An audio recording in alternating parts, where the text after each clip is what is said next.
mengalir tiada henti-hentinya, memberi hidup di sekitarnya.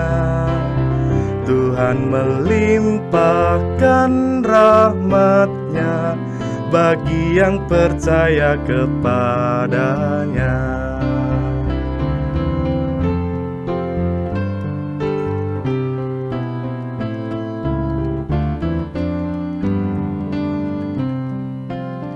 Bunga-bunga tiada kan mekar mewangi jika tanpa disegarkan air. Hidup akan menjadi hampa jika tanpa cinta kasih Tuhan.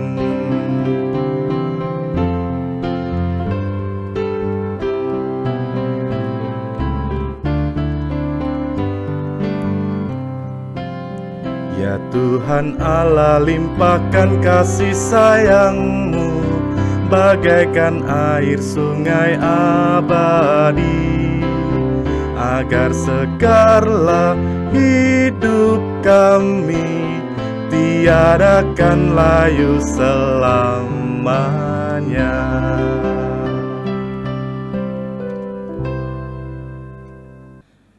Halo sobat-sobat Misafa, kembali lagi dalam podcast Misafa, Misionari Asakra Familia, One Family, One Mission.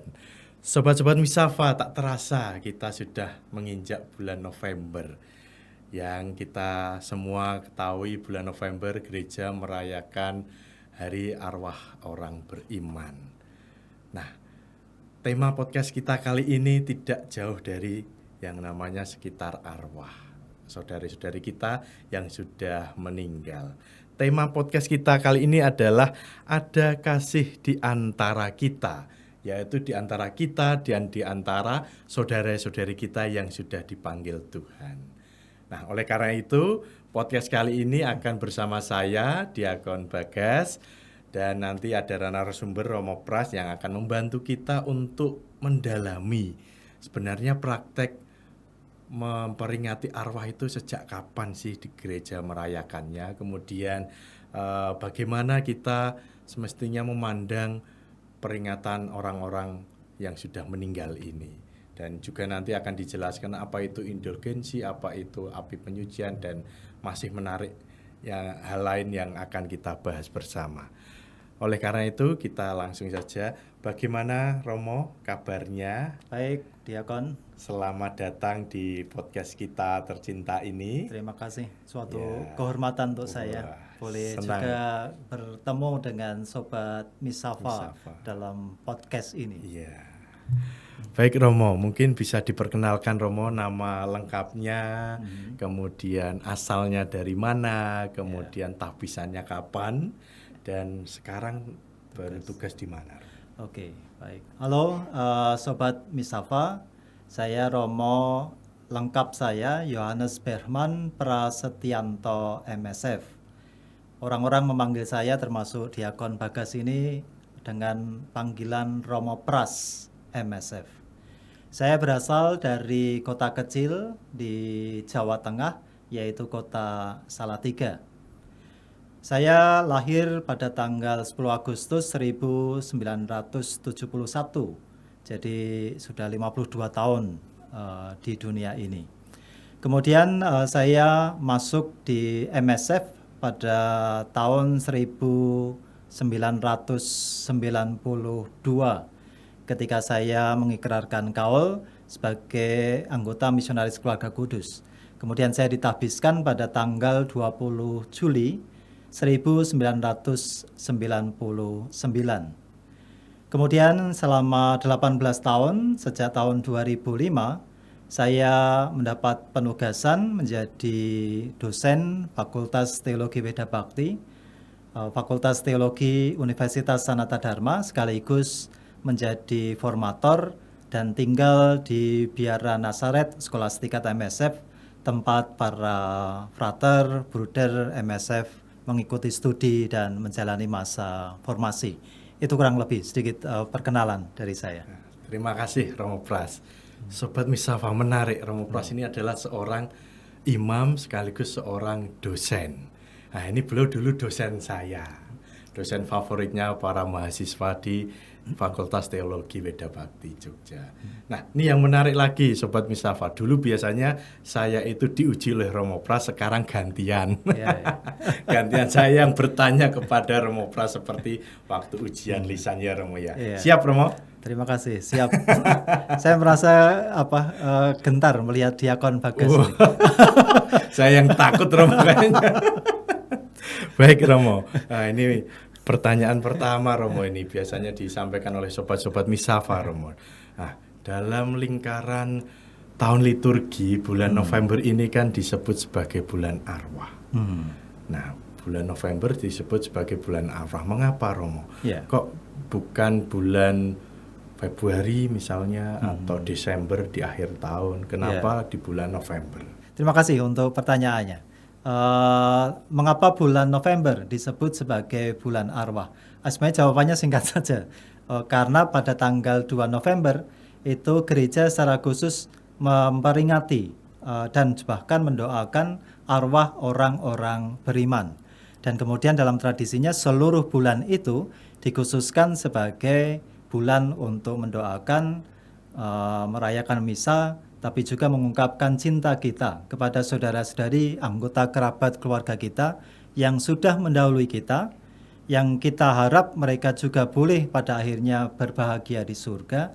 Tapi kita tahu tidak ada satupun dari kita yang sempurna dan mereka masih harus mengalami masa penyucian di api penyucian. Maka mengapa bulan November? Sebenarnya itulah hari yang memang dikhususkan, ditetapkan oleh gereja untuk memperingati arwah-arwah orang beriman. Ini kurang lebih. Tapi kita bisa menempatkannya sebenarnya dalam kerangka kalender liturgi. Gereja merayakan kalender liturgi itu dimulai pada bulan Advent ya, ketika kita mau memasuki Natal itu. Dan puncak dari kalender liturgi sebenarnya adalah perayaan Paskah. Sebelum Advent, kita kemudian merayakan sebenarnya puncak dari kalender liturgi, yaitu Hari Raya Kristus Raja. Maka kemudian menjelang perayaan Hari Kristus Raja, dan ini juga di bulan November, kita meyakini bahwa ada kesatuan kita dengan mereka yang sudah mendahului kita dan berbahagia di surga, itulah para kudus yang kita rayakan pada tanggal 1 November. Dan kemudian segera pada waktu itu, pada tanggal 2 November, diperingati arwah orang-orang beriman. Dan kita harap mereka semua bersama para kudus nanti akan mengalami Kristus yang meraja untuk mereka. Ini kurang lebih latar belakang.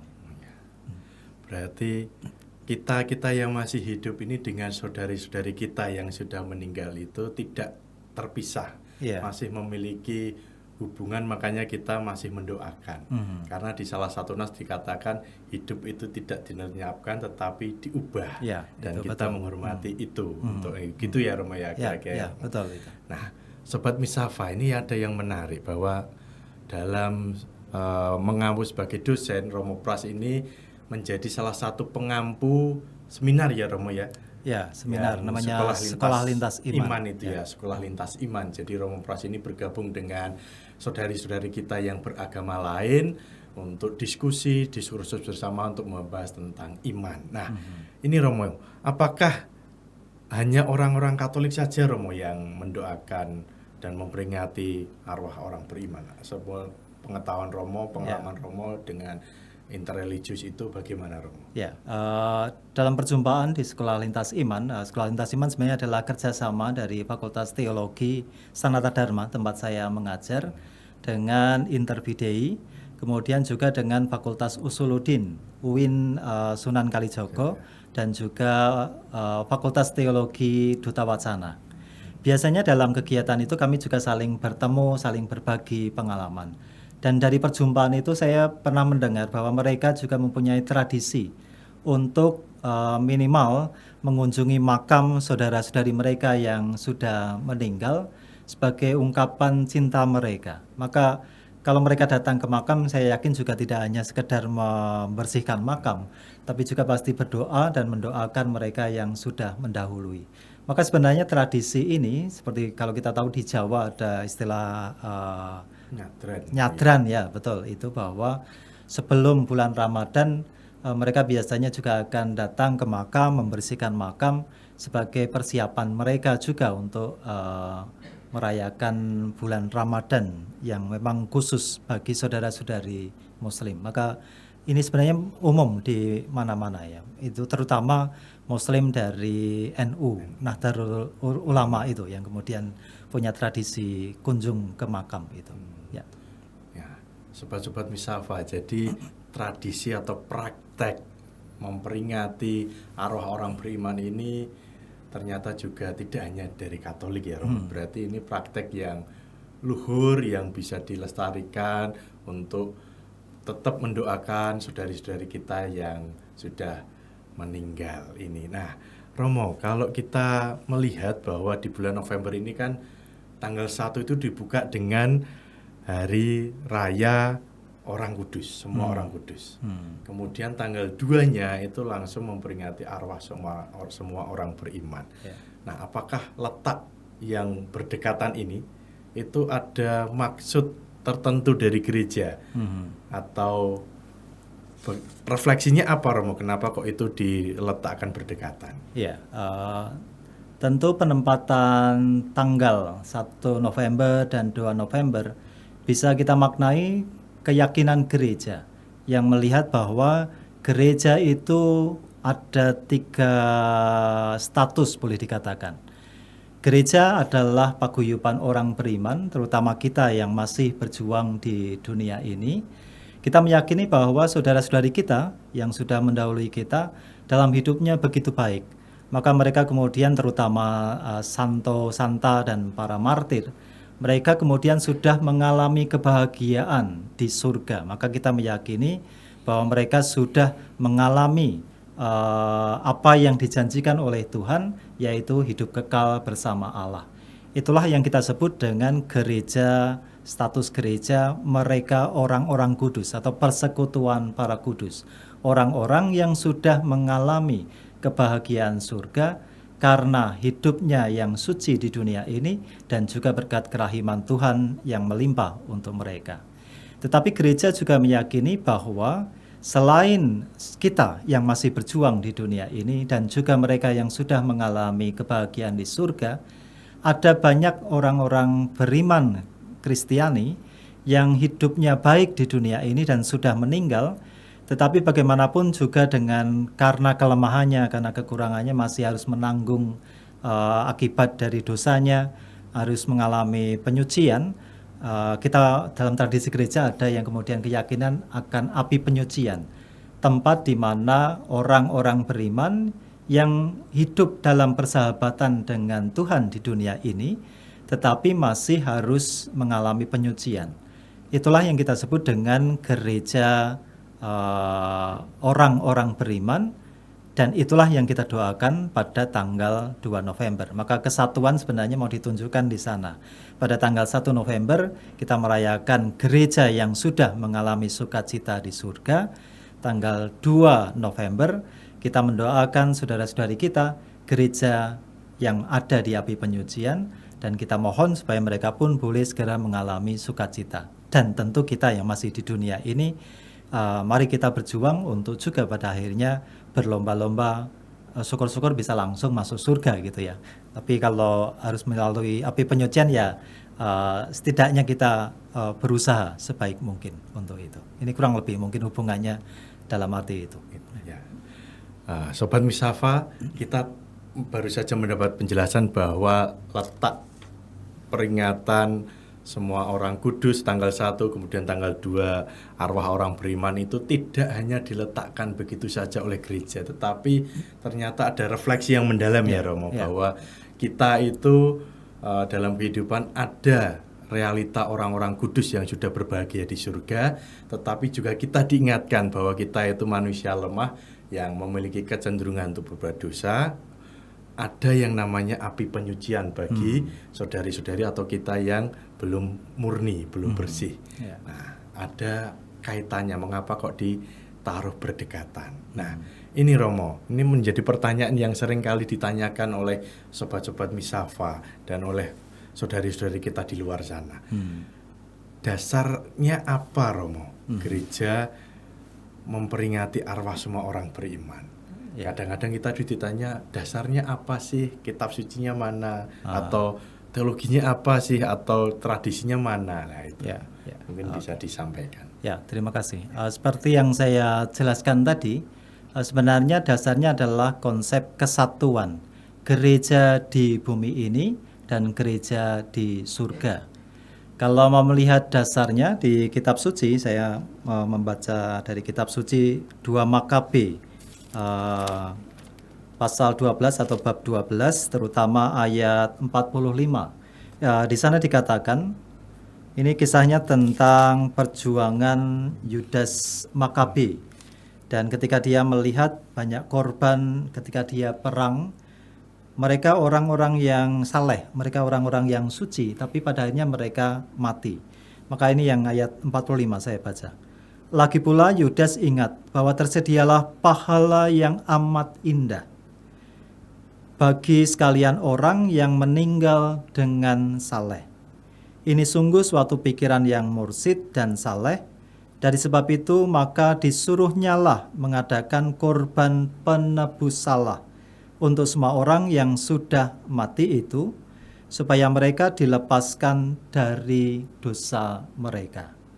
Atas dasar ayat ini, gereja kemudian memulai tradisi untuk mendoakan arwah-arwah orang beriman. Kalau kita melihat di ayat tadi, ditunjukkan bahwa mereka adalah orang-orang yang sudah meninggal, tapi meninggal dengan saleh, dalam arti dalam persahabatan dengan Allah. Tetapi mereka meninggal di suasana perang, dan itu kan perang itu kemudian ya bagaimanapun dia juga bisa jadi membunuh orang, karena memang harus membela diri, harus memperjuangkan itu.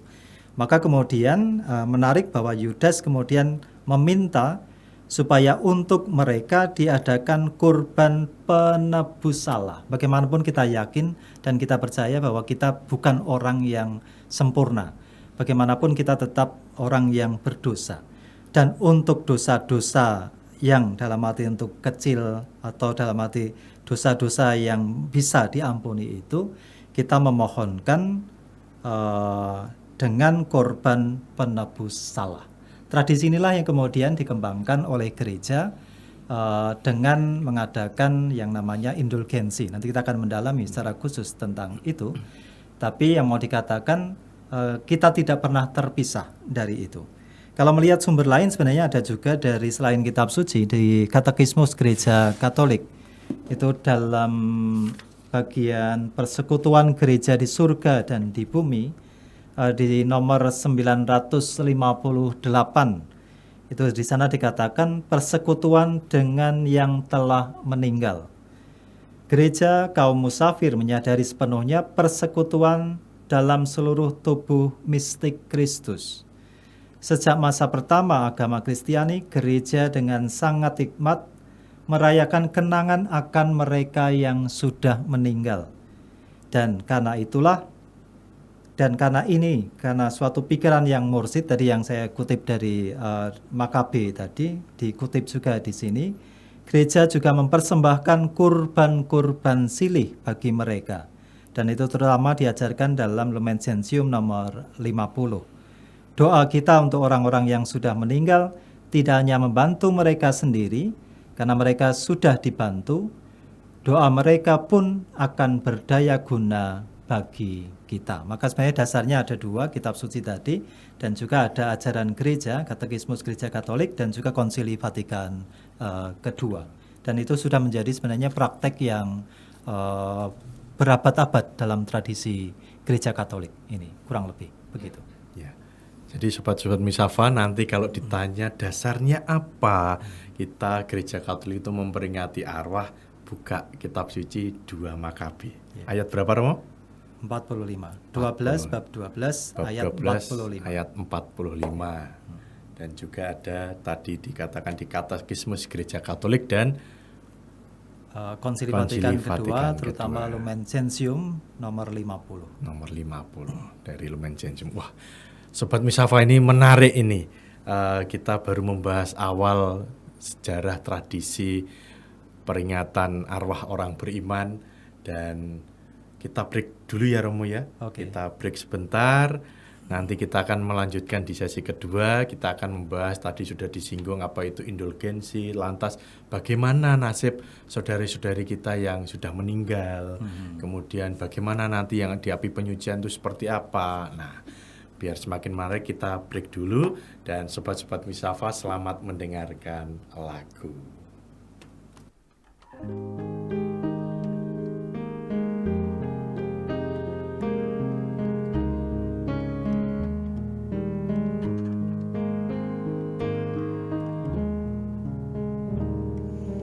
Tuhanku Maha Kuasa, Dikaulah Tuhan Maha Mulia.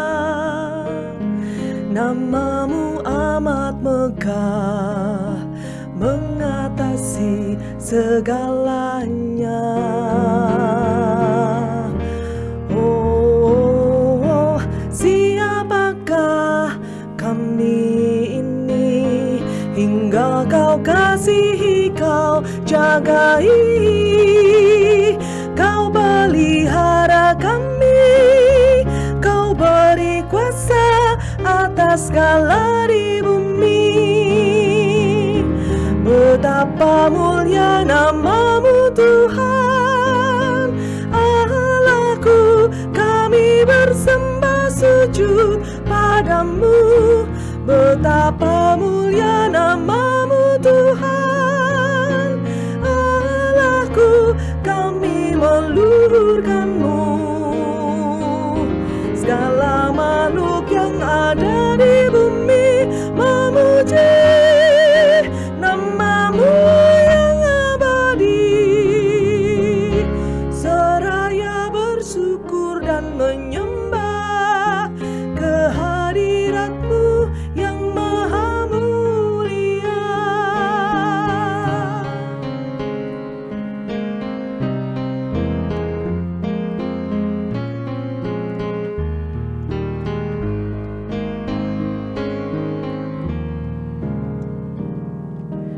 Burung-burung di udara berterbangan riang gembira, bersiul nan mesranya mendendangkan nada indah. Oh, samudera nan membiru, gugusan pulau-pulau menghijau, sangatlah mempesona sebagai tanda karyamu sempurna. Betapa mulia namamu Tuhan Allahku, kami bersembah sujud padamu. Betapa mulia namamu Tuhan Allahku, kami meluhurkanmu. Semua makhluk yang ada di bumi memuji namamu yang abadi, seraya bersyukur dan menyembah kehadiratmu yang maha mulia.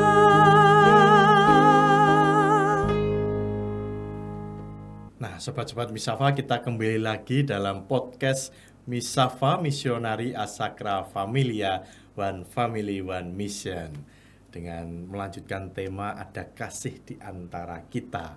Kita yang masih berziarah di dunia ini, termasuk bagi saudara-saudari kita yang sudah meninggal. Tadi Romo Pras sudah menjelaskan banyak hal tentang praktek-praktek gereja, terutama mendoakan arwah orang beriman, kemudian dasar-dasarnya apa dari kitab suci dari Makabe. Nah, tadi Romo Pras juga sudah menyinggung tema-tema yang akan kita bahas di sesi yang kedua ini. Nah, Romo, kalau menurut penjelasan Gereja Katolik itu kematian menurut iman Gereja Katolik itu seperti apa, Romo? Oke. Ya, kematian pada umumnya bagi kita semua sebenarnya adalah suatu misteri. Dan wajar sebagai manusia ketika kita berhadapan dengan kematian ada rasa takut karena memang ini ketidakpastian.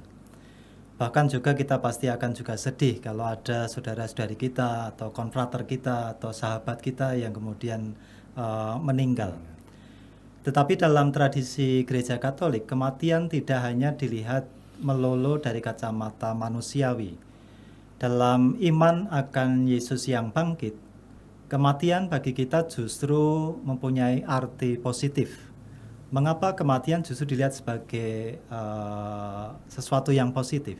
Tentu kita malah bisa langsung kembali kepada iman kita akan Kristus yang justru wafat di salib dan kemudian bangkit. Kita tentu ingat kata-kata beliau sendiri, kalau biji gandum tidak jatuh ke tanah dan mati, dia akan tetap tinggal satu biji saja. Tapi kalau dia jatuh ke tanah dan mati, malah akan menghasilkan banyak buah. Dan itu sebenarnya menggambarkan juga kematian Kristus. Kematian Kristus justru bagi kita kemudian menghasilkan berkat yang melimpah, terutama kebangkitan, tetapi juga rahmat-rahmat yang diperlukan bagi kita orang yang percaya kepadanya.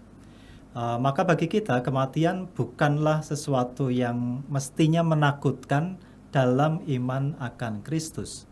Karena kita percaya kematian justru menjadi awal kita untuk boleh dikatakan masuk kepada kehidupan kekal.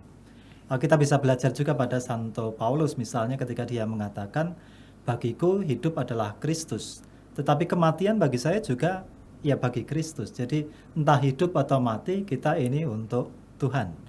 Maka kita sebagai orang-orang beriman pun diundang untuk melihat kematian tanpa mengingkari sisi kemanusiaannya, bahwa kita juga sedih, bahwa kita merasa kehilangan, dan kita merasa takut berhadapan ketidakpastian kematian itu. Tetapi dalam pewahyuan iman Kristiani, kita melihat juga kematian justru sebagai sesuatu pintu masuk untuk mengalami kesatuan yang utuh dengan Tuhan. Ini kurang lebih gambaran mengapa gereja justru melihat orang mati kok malah dirayakan. Ini menarik justru karena orang biasanya merayakan orang yang hidup gitu ya, tapi kita malah menghormati dia yang mati. Karena kita percaya bahwa mati itu bukan kata akhir. Mati bukan selesai hidup ini. Bahkan di balik kematian ada hidup kekal. Ini kurang lebih. Ya. Tapi ini Romo, beberapa orang itu merasa takut karena apa? Ya tadi yang pertama memang jelas adanya ketidakpastian. Kapan dipanggil kan kita tidak tahu. Tapi yang kedua ini Romo, kadang sebagai manusia itu kita merasa, wah saya itu punya dosa, saya itu punya salah. Berat dosanya itu yang kadang-kadang kita, wah nanti bisa masuk surga atau justru malah saya masuk api penyucian atau malah neraka. Lah ini yang kadang-kadang membuat takut. Belum lagi nanti, wah utang saya masih banyak misalnya, atau anak-anak saya masih kecil. Lah ini kadang-kadang yang membuat kita itu, waduh belum siap untuk menghadapi kematian. Nah, padahal tadi sudah dijelaskan bahwa kematian itu menjadi pintu gerbang kita mencapai kesatuan penuh dengan Allah. Nah, Romo, tadi sudah disinggung tentang surga, api penyucian, kemudian neraka. Nah, mungkin bisa dijelaskan Romo. Oke. Itu. Ya, sebenarnya malah ada kesatuan. Mengapa tradisi gereja kemudian melihat kematian sebagai sesuatu yang positif? Sebenarnya dalam keyakinan akan hidup kekal. Apa itu hidup kekal? Hidup kekal adalah hidup setelah kematian. Maka tadi saya bilang kematian itu justru pintu masuk. Karena begitu kita mati, kita kemudian akan memasuki hidup kekal. Tetapi benar, kekhawatiran, ketakutan tadi sebenarnya harus dilihat secara positif. Takut, wah saya nanti akan kemana? Karena kita percaya bahwa tidak selesai hanya dengan kematian. Itu mengapa dalam Injil, apalagi pada bulan Advent misalnya, segala akan diingatkan supaya kita berjaga-jaga.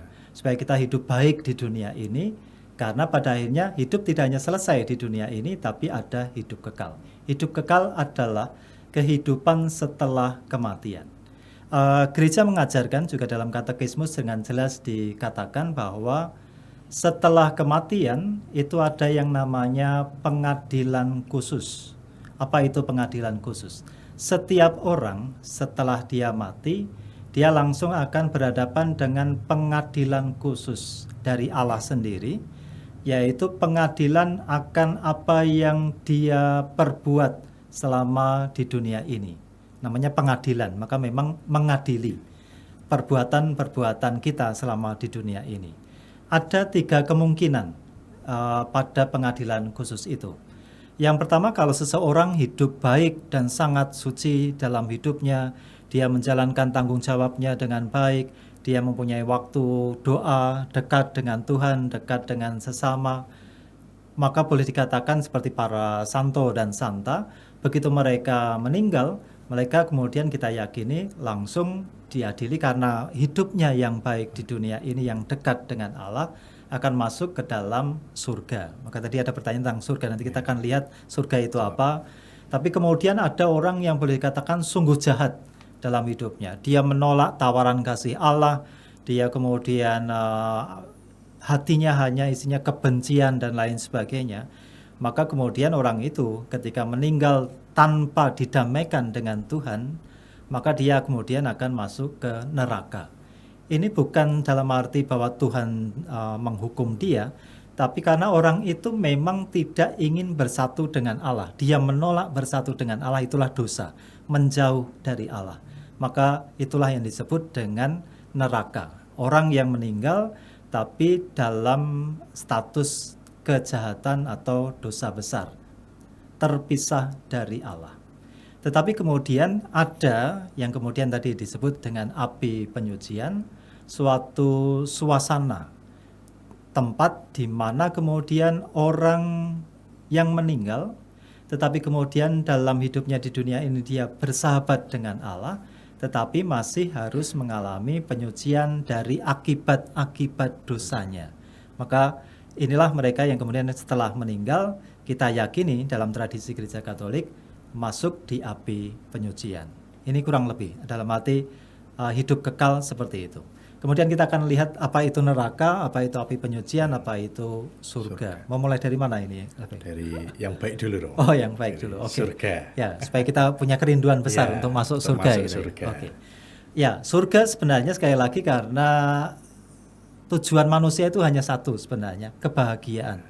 Dan itu bukan hanya kebahagiaan yang sementara, yang sudah sebenarnya bisa kita alami di dunia ini. Tujuan kita adalah kebahagiaan yang abadi, kebahagiaan yang kekal. Dan itulah yang kemudian hanya mungkin dialami bagi mereka yang bersatu secara utuh dengan Allah. Dan itulah yang kita sebut dengan surga. Kitab suci bicara banyak tentang surga sebagai peristirahatan terakhir, seperti rumah Tuhan, beristirahat dalam persahabatan dengan Tuhan, dan lain sebagainya. Maka surga bisa dikatakan sebagai tempat di mana orang-orang suci, mereka yang hidup baik di dunia ini, mengalami kebahagiaan kekal bersama Allah di surga. Maka kita kemudian kadang menyebutnya mereka berbahagia bersama para kudus di surga, bersama para malaikat, bersama para kudus, dan tentu saja bersama Bapa, Putra, dan Roh Kudus. Inilah surga. Dan di sana apa yang ada? Tidak lain kecuali kebahagiaan yang abadi. Tidak ada lagi yang kita perlukan, karena ya itulah yang kita cari. Itu bicara tentang surga. Kemudian selain surga, lawannya adalah neraka. Tadi sudah saya bilang bahwa orang yang dalam hidupnya terpisah dari Allah, menolak tawaran kasih Allah, menolak belas kasih Allah, dia kemudian jahat terhadap sesamanya, maka kemudian memang dia memilih untuk akhirnya menjauh dari Allah. Maka ketika dia mati, dia kemudian akan dimasukkan dalam neraka. Hukuman yang boleh dikatakan bagi orang itu karena memang dia menjauh dari Allah. Ketidakbahagiaan itu tidak lain adalah rasa atau suasana atau pengalaman jauh dari Allah, dan neraka adalah pengalaman ketidakbahagiaan yang kekal di sana. Kemudian di antara itu adalah apa yang disebut dengan api penyucian. Kalau tentang api penyucian, karena terkait dengan tema kita tadi arwah, saya ingin membaca dari Katekismus juga, karena di sana jelas dikatakan apa yang dimaksud dengan api penyucian. Dalam bahasa Latinnya purgatorium. Apa itu purgatorium? Saya baca dari nomor 1030. Siapa yang mati dalam rahmat dan dalam persahabatan dengan Allah, namun belum disucikan sepenuhnya, memang sudah pasti akan selamat, sudah pasti akan keselamatan abadinya, tetapi ia masih harus menjalankan satu penyucian untuk memperoleh kekudusan yang perlu supaya dapat masuk ke dalam kegembiraan surga. Ini awal pengantar dari apa yang dimaksud dengan api penyucian. Yang secara khusus bicara tentang api penyucian nomor 1031. Saya akan bacakan. Gereja menamakan penyucian akhir para terpilih yang sangat berbeda dengan siksa para terkutuk, yaitu neraka tadi yang sudah saya terangkan. Ini namanya purgatorium, api penyucian.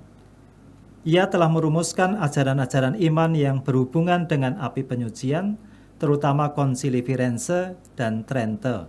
Dan tradisi gereja berbicara tentang api penyucian dengan berpedoman pada teks-teks kitab suci. Misalnya disebut juga di sini beberapa teks kitab suci. Tapi yang mau dikatakan seperti yang sudah saya terangkan tadi, misalnya dari Makabe tadi ya, 2 Makabe 12 ayat 45. Maka itulah tempat di mana mereka yang meninggal tetapi dalam persahabatan dengan Allah belum disucikan sepenuhnya. Inilah yang disebut dengan api penyucian. Dan karena kita yakin bahwa mereka ada dalam persahabatan dengan Allah, pasti akan selamat abadi, tapi masih harus mengalami penyucian, maka kemudian gereja yakin kita bisa mendoakan mereka, karena tadi ikatan kita, bahwa kematian tidak memisahkan ikatan kita, termasuk doa-doa kita pun sangat berguna untuk membebaskan mereka segera, supaya kemudian terbebas dari akibat-akibat dosanya di dunia ini. Ini kurang lebih kalau melihat hidup kekal dengan 3 alternatif itu, boleh dikatakan kalau mau bilang surga, neraka, dan api penyucian. Ini kurang lebih. Ya.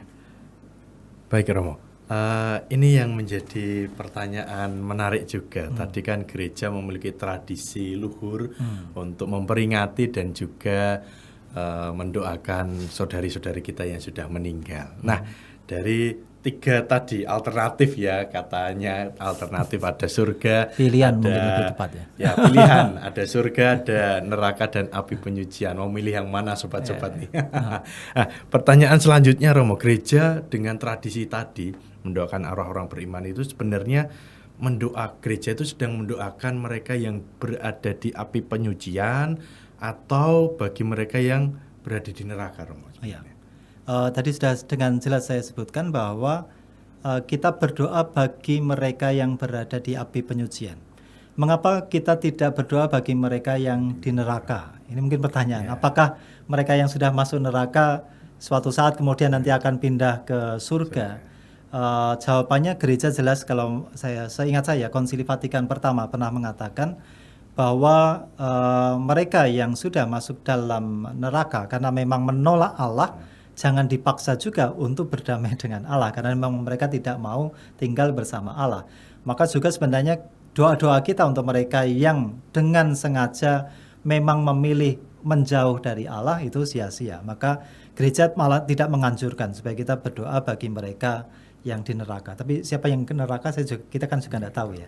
Maka gereja mengusulkan justru menganjurkan kita mendoakan yang tadi saya sebut, mereka yang ada dalam persahabatan tetapi tidak seperti santo-santa atau para martir yang memang sungguh dalam hati hidupnya berkenan pada Allah. Kita ya masih kadang-kadang saya dulu mungkin ngasih nilai mahal pada Diakon Bagas, mungkin termasuk dosa juga gitu ya. Dan saya harus mengalami api penyucian akibat dosa saya itu gitu. Maka kita malah berdoa untuk mereka karena kemudian kita yakin doa-doa kita itu berguna untuk mereka. Jadi doa kita bukan untuk mereka yang di neraka, tapi untuk arwah saudara-saudari kita, kerabat kita, konfrater kita, sahabat kita yang masih berada di api penyucian. Dan kita juga tidak berdoa untuk mereka yang di surga. Justru sebaliknya, mereka yang sudah di surga seperti Bunda Maria, Santo Yusuf, santo-santo pelindung kita, mereka malah menjadi pendoa bagi kita yang masih berjuang di dunia ini. Maka ini kan sekali lagi kembali ke tadi, konsep gereja, eklesiologinya, bahwa gereja musafir, gereja yang masih berada di dunia ini, tidak terpisah dari mereka yang meninggal, tapi masih di api penyucian, maupun mereka yang sudah berbahagia di surga. Jadi tadi kalau kita bicara kasih itu tidak terpisahkan oleh kematian. Kasih itu salah satunya diungkapkan dengan berdoa, mengunjungi makam, kemudian juga memuliakan namanya, tidak memperjelek namanya dan lain sebagainya, macam itu. Ya, baik Romo. Jadi sobat-sobat Misafa, jangan sekali-kali kita menolak tawaran kasih Allah. Seperti tema kita hari ini, bahwa kasih Allah itu nyata ada di antara kita. Nah, Romo, ini pertanyaan lanjutan, Romo. Gereja Katolik itu kan juga memiliki ajaran tentang indulgensi, Romo. Nah, mungkin sobat-sobat Misafa ini pengen ngerti indulgensi itu apa sih, Romo, sebenarnya? Oke, ya. Tentu ini sangat terkait ya. Kalau kita bicara arwah orang beriman yang masih di api penyucian, dalam arti masih ada akibat dosa, dan juga kita yang masih berjuang di dunia ini yang juga dalam arti untuk kita pun bahkan gereja menawarkan seperti sakramen tobat, kalau kita berdosa kita kemudian boleh mengalami pengampunan seperti itu. Apa itu indulgensi? Indulgensi adalah kewenangan dari gereja, penghapusan atau pelepasan dari akibat dosa. Apa yang dimaksud dengan itu? Mungkin konsepnya harus mulai dari arti dosa itu sendiri. Kalau kita berdosa, keterpisahan kita dengan Allah itu bukan hanya dalam arti melukai Allah. Dosa itu juga pada akhirnya ada sisi sosialnya. Apa yang kita lakukan yang tidak baik kepada Allah dan juga kepada sesama, itu juga punya efek kepada yang lain. Dan dalam arti tentu ada akibat dosa. Misalnya kalau saya memukul seseorang, maka orang itu kan sebenarnya ya pasti merasa sakit. Nah, rasa sakit ini boleh digambarkan seperti akibat dari dosa. Tetapi misalnya kita sudah minta maaf pada orang itu, tapi orang itu masih tetap merasakan sakitnya. Maksudnya masih ada bekas-bekas yang dalam arti itu perlu waktu untuk dibersihkan. Maka dalam tradisi gereja sebenarnya ada yang dalam arti kalau kita berdosa, Allah menawarkan sebenarnya kemungkinan untuk pengampunan dosa. Karena kasih Allah, belas kasih Allah selalu ditawarkan. Pengampunan pertama tentu kita sebagai orang beriman kita terima ketika kita menerima pembaptisan, sakramen baptis. Karena dengan menerima pembaptisan kita kemudian disucikan dari dosa-dosa pribadi kita dan dosa asal. Tetapi sebagai manusia sekali lagi kita punya kelemahan, juga punya kecenderungan untuk melakukan yang berlawanan dengan kehendak kita, mungkin juga berlawanan dengan kehendak Tuhan, konkupensi itu, pada akhirnya kemudian ya kita jatuh dalam dosa. Tetapi kalau kita jatuh dalam dosa, gereja sebagai bunda yang rahim, karena juga Allah kita adalah Allah yang rahim, juga menawarkan sakramen tobat. Jadi kalau kita berdosa, kita kemudian datang kepada imam dan mengakukan dosa kita, dan bukan imam yang mengampuni dosa kita, tapi melalui imam Allah kemudian memberikan kuasa, karena Allah begitu rahim, dosa kita kemudian dianggap dalam arti untuk diampuni, dan kita kemudian diberi kesempatan untuk hidup baru. Tetapi kemudian tadi, sekali lagi saya katakan, dosa itu kemudian punya akibatnya. Dosa mungkin sudah diampuni, karena belas kasih Allah dan pertobatan kita, tapi akibat dosa bagaimanapun, karena Allah bagaimanapun juga adalah hakim yang adil, tetap harus dibalaskan dalam arti ya, kalau kamu hutang ya harus dibayar dalam arti tentu. Maka gambarnya seperti itu. ketika kita meninggal tadi sudah dalam persahabatan dengan Allah, dalam arti ketika meninggal kita menerima sakramen tobat atau kemudian sakramen pengurapan orang sakit, tapi akibat-akibat dosa kita di masa lalu bagaimanapun juga tetap harus kita pertanggungjawabkan. Maka indulgensi adalah kemudian gereja yakin karena kuasa dari Kristus sendiri, kita boleh kemudian memohonkan keringanan bahkan penghapusan dari akibat-akibat dosa itu untuk saudara-saudari kita yang meninggal, yang masih berada di api penyucian. Maka indulgensi dalam arti itu. Kalau kemudian ditanya apa cara mendapatkannya indulgensi itu, sebenarnya indulgensi menjadi tradisi yang cukup lama dalam gereja, yang memang pada abad pertengahan akhirnya menimbulkan juga bahkan gerakan reformasi ketika pada akhirnya ada yang mempersoalkan otoritas gereja untuk memberikan indulgensi itu. Seingat saya indulgensi kemudian diberikan sekali lagi dengan syarat-syarat yang ketat. Kita yang masih hidup di dunia ini melakukan syarat-syarat itu demi mereka yang sudah meninggal, supaya kemudian dikurangkan, dihapuskan akibat-akibat dosa itu. Caranya seperti apa? Yang pertama-tama pasti tentu adalah kita sendiri juga harus bertobat dari dosa kita, karena ini tujuannya untuk menghapuskan akibat dosa. Maka kita pun mulai harus dari pertobatan sendiri. Maka sakramen tobat boleh dikatakan menjadi syarat utama dari untuk mendapatkan indulgensi. Yang kedua adalah juga berziarah. Entah itu berziarah ke tanah suci atau tempat-tempat suci, dan juga kalau untuk orang yang meninggal, kita berziarah untuk mengunjungi makam itu dengan doa-doa kita bagi mereka yang dimakamkan di makam itu. Bahkan ada yang sampai 30 hari atau kemudian 8 hari, tergantung tadi kalau bicara indulgensi penuh, indulgensi sebagian. Penuh kalau kemudian syarat-syarat itu terpenuhi. Sakramen tobat terpenuhi, kemudian ada ziarah yang terpenuhi, dan juga ada dalam arti tentu ungkapan kasih kita dengan mengikuti perayaan Ekaristi yang memang dalam arti kita intensikan untuk itu. Maka tadi kalau kita kembali ke tanggal 2 November, kita merayakan Ekaristi khusus untuk mereka. Bahkan seorang imam pun boleh merayakan pada tanggal 2 November itu misa bahkan sampai 3 kali. Karena pertama untuk intensi arwah yang meninggal, juga intensi untuk mereka yang di api penyucian, dan juga ujub dari yang diberikan oleh Paus kepada kita. Maka ini kalau bicara tentang indulgensi. Doa-doa kita, sekali lagi apa yang kita buat yang baik di dunia ini, itu kemudian berguna bagi saudara-saudari kita yang ada di api penyucian, supaya mereka kemudian segera dilepaskan dari akibat-akibat dosanya. Ini kurang lebih kalau bicara tentang indulgensi. Ya. Wah, sobat-sobat Misafa, kita sudah begitu banyak membicarakan tentang peringatan arwah orang beriman, termasuk tadi ada 3 pilihan, surga, neraka atau api penyucian, termasuk juga sudah dijelaskan oleh Rompras tentang bagaimana cara kita mendapatkan indulgensi, dan gereja juga memberikan indulgensi penuh atau sebagian tergantung syaratnya tadi terpenuhi atau tidak. Baik Romo, di akhir podcast kita, diskusi kita ini, mungkin Romo bisa memberikan closing statement ya, semacam kesimpulan dari apa yang kita bicarakan tadi, Romo. Oke. Terima kasih.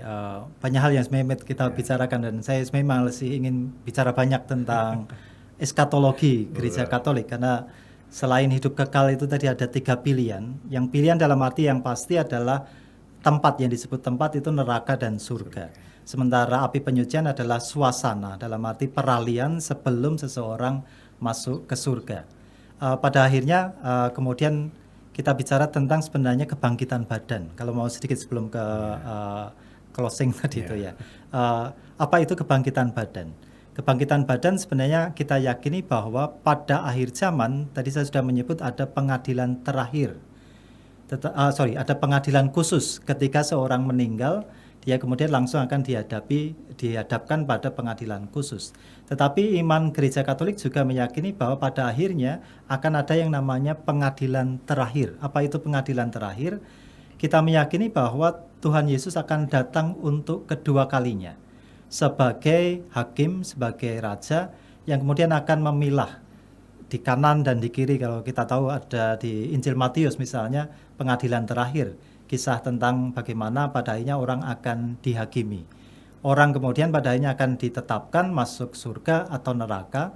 Tapi tadi ketika sudah di pengadilan khusus, jiwanya masuk surga atau masuk neraka atau masuk api penyucian, ketika Yesus datang untuk kedua kalinya, yaitu parusia, orang-orang akan dibangkitkan badannya. Jadi yang dihakimi kemudian sekaligus badan dan jiwanya.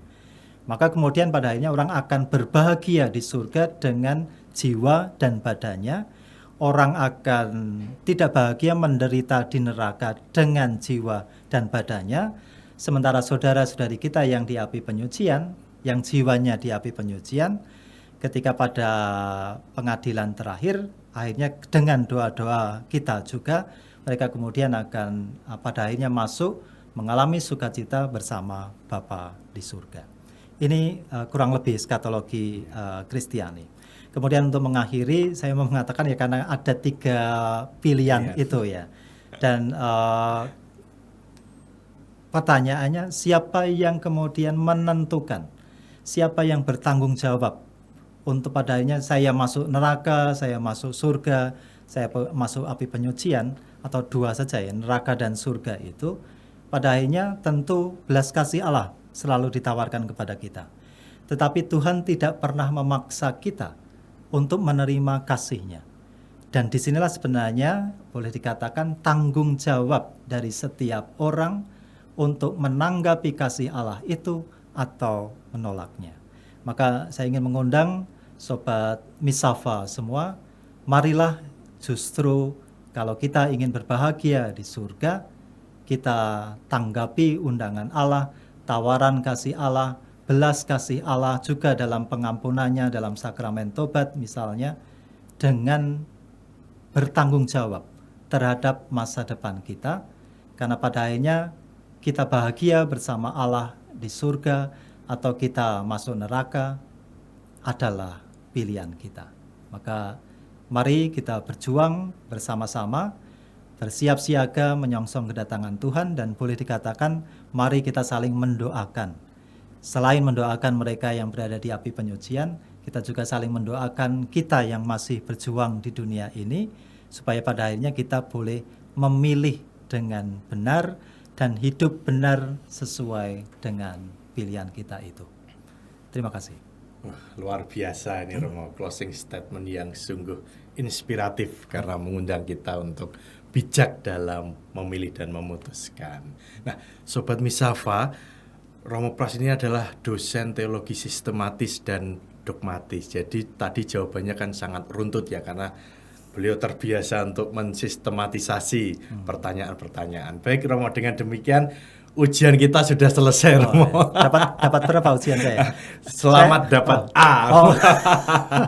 Terima kasih Romo Pras atas kesediaannya untuk hadir di podcast kita, sudah menjelaskan banyak hal tentang peringatan arwah orang beriman termasuk orang kudus, dan banyak inspirasi-inspirasi yang boleh kita terima dengan closing statement yang menarik, inspiratif, bijak untuk menentukan kemana nanti kita akan bisa tinggal, entah di surga, api penyucian atau neraka. Terima kasih Romo, sehat-sehat Romo, tetap semangat mendampingi para calon imam di Fakultas Teologi. Pesan saya Romo, murah hati Romo dengan mahasiswanya. Supaya tidak masuk api penyucian ya. Agar ada kasih di antara kita Romo, itu mewujud nyata. Saya itu mahal karena juga bentuk kasih sebenarnya. Menantang orang untuk tadi bertanggung jawab. Iya, bertanggung jawab. Itu terima kasih Romo. Kembali. Sehat-sehat selalu, dan untuk sobat-sobat Misafa jangan lupa untuk follow YouTube MSF Jawa dan juga IG join_MSF. Oleh karena itu, saya Diakon Bagas undur diri bersama Romo Pras. Kepada para sobat Misafa, sampai jumpa di podcast selanjutnya. Oke. Terima kasih.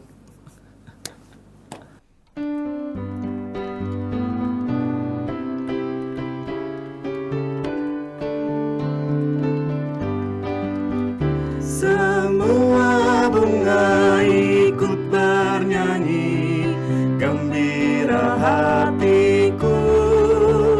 Segala rumput pun riang-riang, Tuhan sumber gembiraku. Semua jalan di dunia menuntunmu ke surga. Desiran angin nan mesra mengayunmu ke surga. Semua bunga ikut bernyanyi, gembira hatiku. Segala rumput pun riang-riang, Tuhan sumber gembiraku. Semua lorong di bumi haruslah kau jalani bersama dengan sesama menuju pada Bapa. Semua bunga ikut bernyanyi, gembira hatiku. Segala rumput pun riang-riang, Tuhan sumber gembiraku. Semua roda hidupmu menanti telapakmu di perjamuan abadi. Bapa sudah